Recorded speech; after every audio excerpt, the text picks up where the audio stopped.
So before we speak to Michael Diamond, this is a shameless request for funding because we got to stay on the air.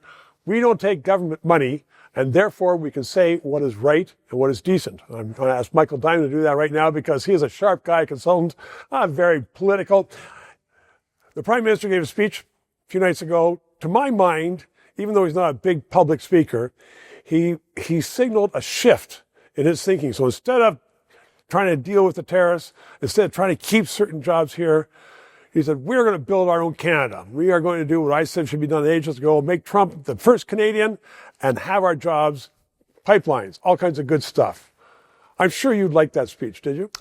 Look, I mean, there's a lot to unpack on this speech. So, number one, I think Mark Carney might be the first non-habit-forming sleeping medication available in the Canadian marketplace. So you went to sleep early that night, did you? I had a great slumber. But in terms of content, I mean, there's a couple, I think, things. I would have expected that first, prime ministerial address to the nation on television, primetime address, to have been to announce good news.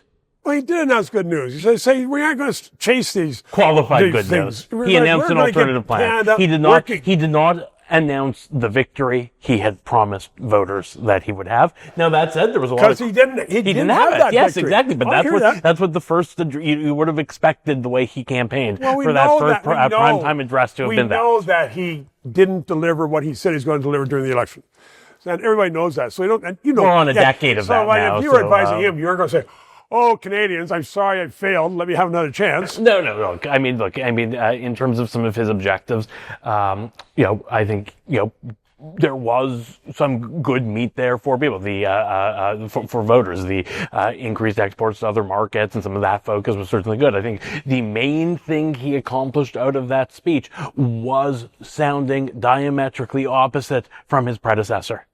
Yes. It was not a Justin Trudeau theatrical moment. It was dry and it was boring and it was substantive. And that is not something you would ever associate with his predecessor. Well, of course. Everybody in Canada agrees with that. So that is a win Trudeau for him. is going to be quite, recently viewed as the worst prime minister we've ever had.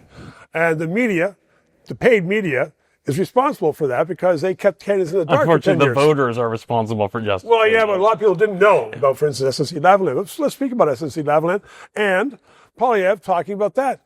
I mean, that was a boneheaded thing to do. No one cares about that anymore. Look, I think, the best thing that Pierre Poilievre could do is stop talking about Justin Trudeau. I think, Justin Trudeau is a national nightmare that Canadians want to forget about. So let's stop talking about him. Mark Carney has done a good enough job to differentiate himself from Justin Trudeau that you can't even tag him as the Trudeau-Carney Liberals. So let's just drop Justin Trudeau.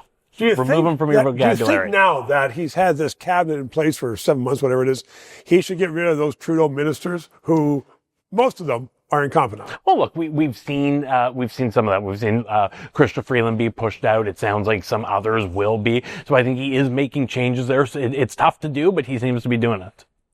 There's hope. That's what we need. Thank you very much, Michael. 3 minutes. Thank you for watching another analysis of the issues that impact Canada.